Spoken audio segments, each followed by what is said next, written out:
எங்களுக்கு 2 பேர் தான் உயிர், 2 பேர் உயிர். ஒன்று எம்ஜிஆர், இன்னொன்று பிரபாகர். யார்பா புரோட்டா கடை வீரல, நீ டாக்டர் குடும்பம். மரியாதை கிடைத்திருக்குது.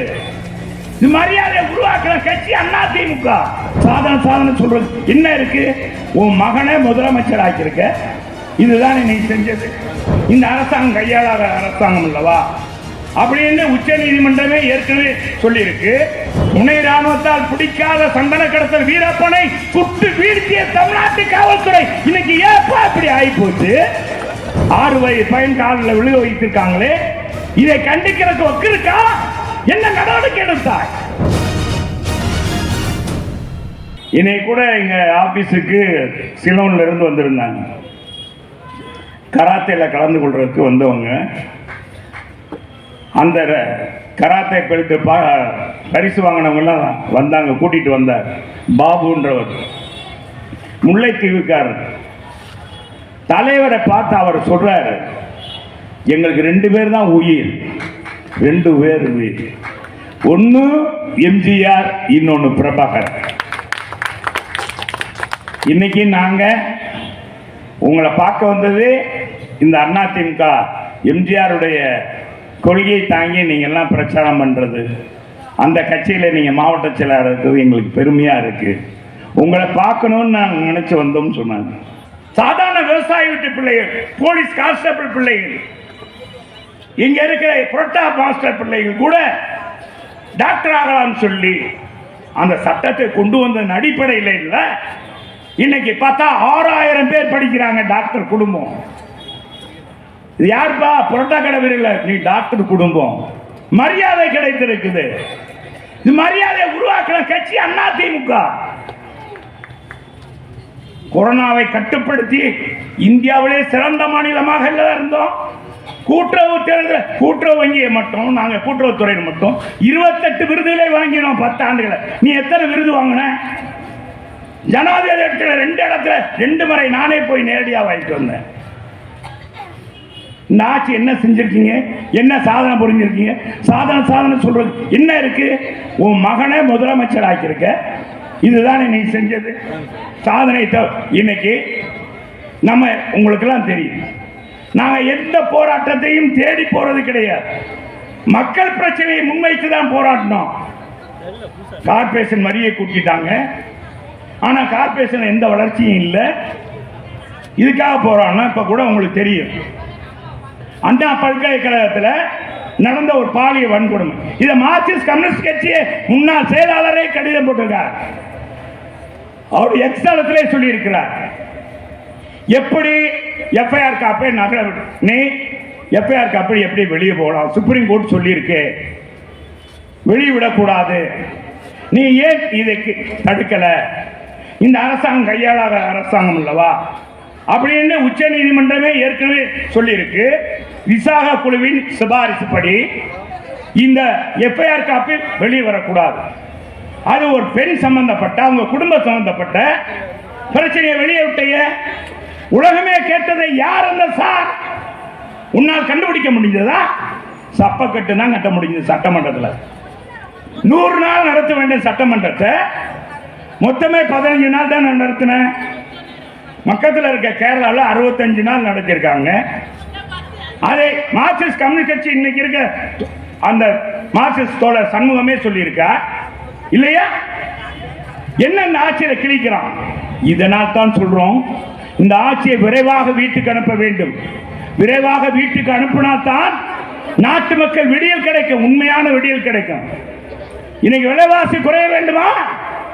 எடப்பாடியார் தலைமையில் ஆட்சி அமர வேண்டும். நாட்டில் மாணவர்கள் செல்வங்கள் பாதுகாக்கப்பட வேண்டும். போதை மாநிலத்தை கட்டுப்படுத்த வேண்டும். போதை இன்னைக்கு ரவுடிகளை கும்பலை பிடித்து வைக்க வேண்டும். வேங்க வயல் உங்களுக்கு தெரியும், வேங்க வயல்ல மழத்தை குடிக்கிற தண்ணியில கலந்துட்டான். 3 வருஷம் ஆக போகுது. இதுவரைக்கும் கண்டுபிடிக்கிற சிபிசிஐடி. எங்க காலத்தில் எப்படி இருந்த போலீஸ் துறை? எங்க அம்மா சொல்லுவாங்க, காவல்துறை சுதந்திரமாக செயல்பட விட்டார், காக்கி சட்டைக்கு உண்மையான மரியாதை கொடுத்தார், நாட்டை சட்ட ஒழுங்கை காப்பாற்ற பார்க்கணும். என்னுடைய சகாக்கள் யாரும் நீங்கள் தலையிடக்கூடாது, என்னுடைய துறையில் எந்த அமைச்சரும் தலையிடக்கூடாது என்று சொன்னவர் சட்டம் போட்டார் எங்கள் அம்மா. காவல்துறை கண்ணியம் காக்கப்பட்டது.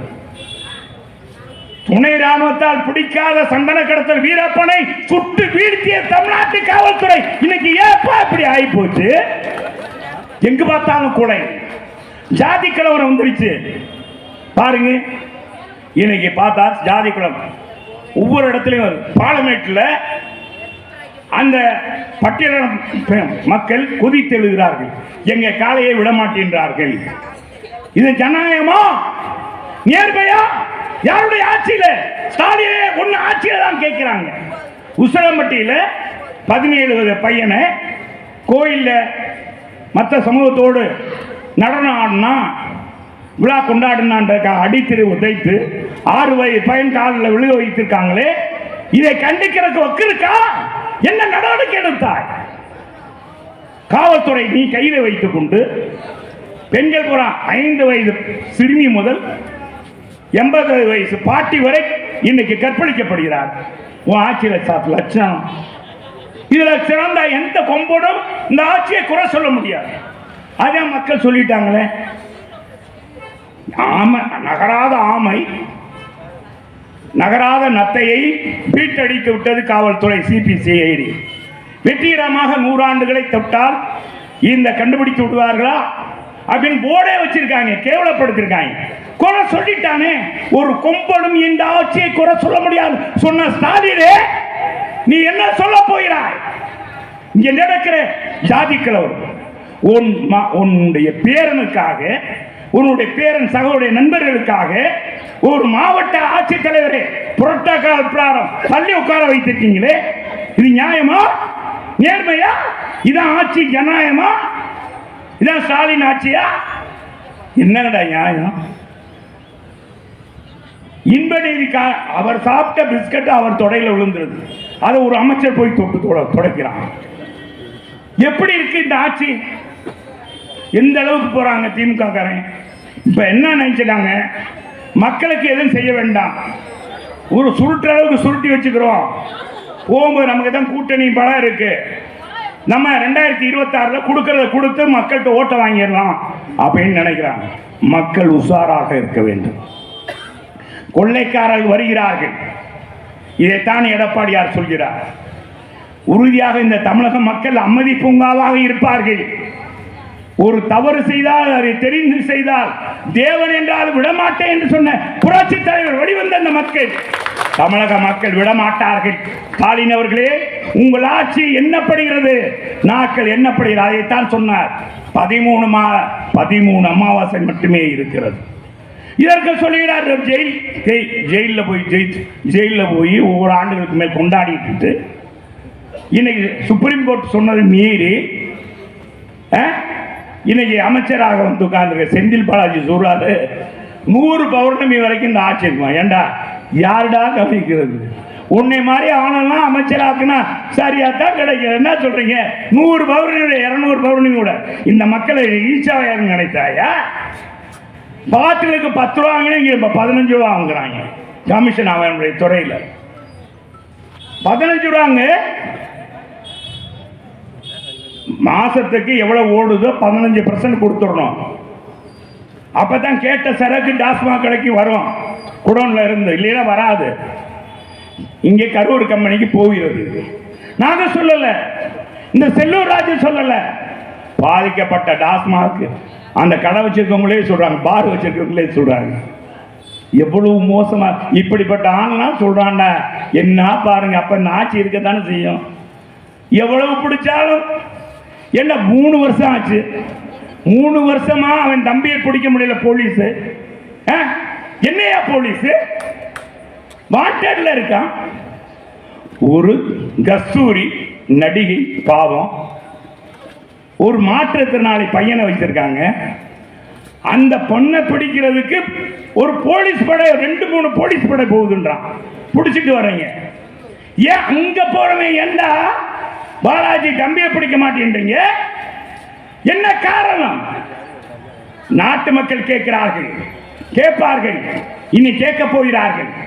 விரைவில் உன் ஆட்சிக்கு முடிவு கட்டப்படும் என்பதை இந்த நேரத்திலே தெரிவித்து மனித புயல் புரட்சித் தலைவர் எம்ஜிஆருடைய 108வது பிறந்த நாள் பெருவிழாவிலே தாய்மார்களே, சகோதரர்களே, கழக தொண்டர்களே, தொழிலாளர் தோழர்களே, நாட்டோரே, நல்லோரே, நல்லாட்சிக்கு வித்திட அண்ணன் எடப்பாடியார் தலைமையிலே புரட்சித் தலைவர் அம்மாவுடைய ஆட்சி அமைதி பூங்காக தமிழ்நாடு திகழ அமைப்போம் என்று சொல்லி வாய்ப்புக்கு நன்றி கூறி முடிக்கிறேன். நன்றி, வணக்கம்.